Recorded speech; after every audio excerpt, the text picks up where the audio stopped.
What's up? It's me again. We are back. Guys, I had a problem. My Epson ET-15000, the maintenance box is full. I don't know about you, but I'm not in the business to be buying and replacing maintenance boxes. You know what I mean? So we need to figure out how to create an external waste tank on the Epson ET-15000. Let's jump right in, guys. Make sure to like, follow, and subscribe, guys. We're there, 95 followers. Man, we got it, guys. Let's keep going. Come on. All right, so I have never done this on this printer. I've done it on the ET-8550, so my common sense says it's kind of sort of the same. So there is absolutely no videos. I will be the pioneer, that's right, for an external waste tank on the ET-15000. So I'm going to change the view, show you the back, right? I haven't done it yet, so we're going to do it together and hope to God it works. And if it doesn't, we tried. All right, so let's go. All right, you guys, so on the back of the Epson ET-15000, all I did was I turned around the printer, so we're facing the back of it. You're going to see that on the right backhand side of the printer, there's a panel, okay? I'm sorry if the video is going to be a little shaky. I'm going to try my best to hold it, but I am going to reposition into a tripod so I get you good, really good visibility. So all we're going to do is we're going to remove this to start off with, and you're going to need a flat screwdriver, okay? So there's one screw right here. So you need to remove that one screw and pop off the panel, okay? So I already unscrewed it, so I'm just going to take the panel off. All right. Now we're going to take out the maintenance box. Okay. So unfortunately, this printer requires, like all of the printers, for you to change out the maintenance box. And there is nobody under the sun that is trying to spend money on maintenance boxes. So we need to figure out how to rig this and create an external waste tank like we did on the 8550. So first thing we're going to do is we're going to take this bad boy out. And once you remove the cover, this will literally just slide right out like that. Okay. So you see the little fluffy stuff inside there. This has to be attached to the printer in order for the printer to work because there is a chip here. Okay. And you're going to need to get a chip resetter. I already have one for the 8550. So every time I get that error message that the maintenance box is full, all I'm going to do is remove this and I will reset the chip. Okay. But this does in fact have to be inside at all times, just like that, for the printer to work. Okay. This is not like the 8550 where the bottle in essence is hanging off the side, which we're going to try to rig that now.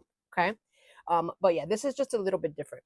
Once we take out the actual maintenance box, you're going to see if I can show you.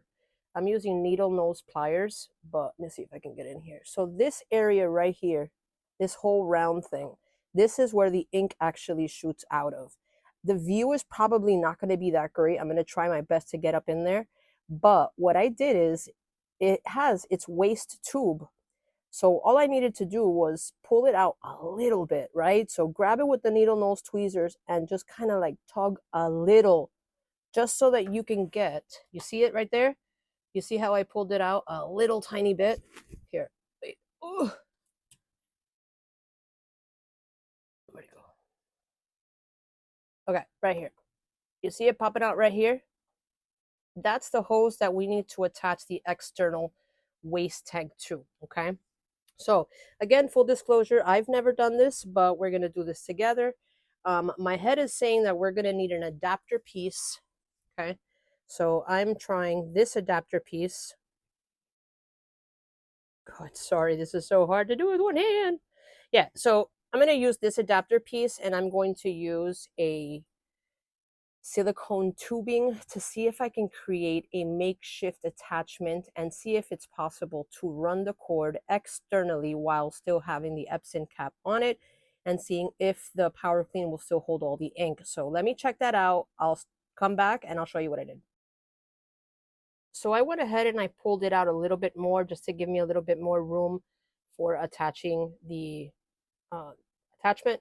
So let's try it out. So I did pull it out and I was able to attach the attachment to it. Now I'm going to run a silicone tubing to it to be able to run it on the outside.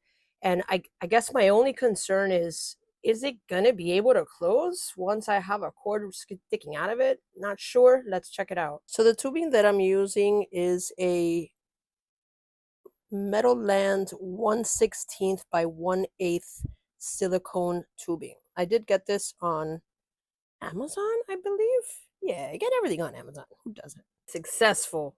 We were able to attach the pipe, the tubing, directly to the waste tank. So now the trick is figuring out if this will work with this back on, and then we will figure out the bottle. All right, you guys, so it's that time. We're going to take this and we're going to try to reset it with the reset chip. Let's see if it works. You're doing good. You guys are still with me. You're doing a great job. Be proud of yourself, damn it. This stuff is intimidating. We ran into a little hiccup, right? So while this was higher, the box was not allowing me to close. So with all the care in the world and all the patience and fine touching, I was able to pull the cord out more. Okay. So my idea now is, right, because trial and error, full disclosure, this is my first time doing this on this printer, right? So I pulled it out. It gave me a little bit of slack, which was great, right? So my idea now is, because this white part is what was stopping it from the door being able to close. So my idea is literally to just have the entire thing hanging out. I was concerned only because I didn't know how long this cord was, but I just kept tugging a little bit. So let's plug it in and let's see if we did it. I wanted to call something out. So this is an edit to the video. Originally, I had said to you guys, and you don't know because I'm going to clip it out of the video, but I said just pull it out a little bit, right? So that you can have a little bit of slack. Well, when I did that and I ran my first power clean, I saw that the ink wasn't flowing, which told me that there was like a kink in the line. So what I did was, I'm going to see if I can get up under here after I explain this and show you what I was saying. This is your waistline, right? And the way that this waistline was running was exactly like this, up, and then here it ran through the top and through the hole. So this right here is the hole. This right here is the hole that we actually originally pulled the cord from. So I was looking at it and I was like, okay, so this is obviously, see that how it's going through? This is obviously what's creating the kink over here. So what I did is I just pulled the cord out, right? So up here where it was running at the top, I just grabbed something skinny and I just started slowly removing it from the hole. So now I have no interference, okay? So if you can tell, my line is now running all the way to the top and out up here, right? So when I put my box, now you see how it's not even touching, the cord is up here. So now I have perfect ink flow. So I wanted to add this to the video so you guys are not like, oh, I'm getting ink kinks, So make sure that you remove the hose from the hole at the top. You're not going to affect anything. It was kind of just like a placeholder, right? So pull it out from the top, run it through the top and out the back. So let's look at that hole real quick. Check it out. So that's the hole, okay? So all you have to do is remove that black hose that was running through there, and then you're just going to run it to the top. Cord is right here. Ta-da! External waste tank on the Epson ET-15000. What a win! All right, now we need a bottle. Then we need to put the cap back on, and we're gonna run a power clean to see if we did it. Woo! Now I'm ready for my bottle. This is going to be my waste tank, right? So all I did is I kept my bottle from my printhead cleaning solution and I put a hole directly into the cap, made sure it's closed. And then all we're going to do now, guess what? Dun, dun, dun, we're going to run the cord inside the bottle. All right, there you go. That's your external waste tank. So now here's the trick. The next thing we need to do, guys, get ready. Get comfortable with the uncomfortable really fast. We're going to have to put a hole into this cap to be able to run the cord through, because if not, you're going to cut the ink flow by trapping the hose. So next step, let's drill that hole. All right, you guys, so what I did to get the hole onto the panel is I just took one of these X-Actos and I literally just put it here where I wanted the hole and just started turning in a circle until I broke the plastic. And then I just got a small little screwdriver, finished popping it. Super simple, actually a really clean job. Great job, Jen. Woohoo! All right, so let's pop this in. Let's run the cord through here. Success, you guys. It worked. We have officially created an external waste tank for the Epson ET-15000. And that's right, your girl right here, 3Js, was the pioneer because I had not found the video on how to do this. So we free winged it. I hope you guys enjoyed this video. So we did it, you guys. We created the external waste tank for the Epson ET-15000. But check this out. After the very first power clean, the machine started giving me an error and told me I had to change the maintenance box, even though we just did the external waste tank. So then, my little brain started putting two and two together, and I'm like, you know what? It's so true. The Epson 80, the ET-8550 external waste tank chip resetter, duh. I needed a chip resetter, right? Or I was going to have to continue to change this horrible maintenance box every single time. So here's the thing. You have to get the right maintenance chip resetter because now I have two. I have one that functions for my ET-8550, but I did have to buy a new one, right?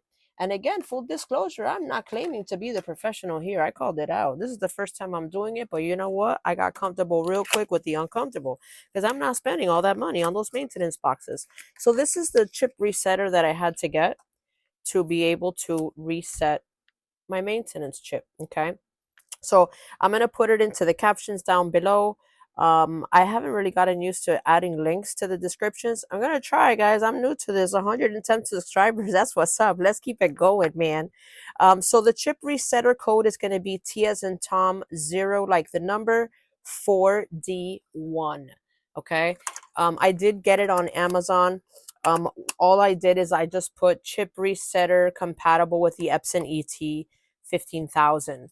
And even it'll tell you right on the cartridge, it'll give you the number, right? So this is the box. I don't know if you guys can see it. It probably looks backwards, but I'm going to put it into the description at the end of the video. So let's do that. I just got this in. Check it out. So all we're going to do is we're literally just going to line up the little pins with these pins, right? So if you see, there's like 4 or 5 pins to the top, 3 to the bottom. And if you look right there, you'll see there's larger ones at the top and smaller ones at the bottom. So all we're going to do is we're going to make sure that we align them, match them up, and wait for that little light to turn green. All right, so I don't know if you can see that, but that light's green, okay? So once it turns green, your chip has been reset. Plug your box back in. Let's try to do a power clean. Let's see how it comes out. We got to get this bad boy printing. I got orders.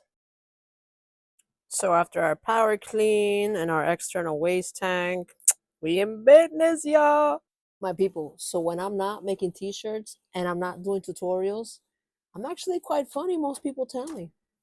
Guys, make sure to check us out on Instagram. I keep saying us because it's a family thing, but check me out on Instagram. Check me out on TikTok at 3J's Threads. La Gringa de Miami. Put it anywhere. Put it in Google. La Gringa de Miami. Did you know I have my own apparel collection? La Gringa de Miami custom tee collection. Check it out.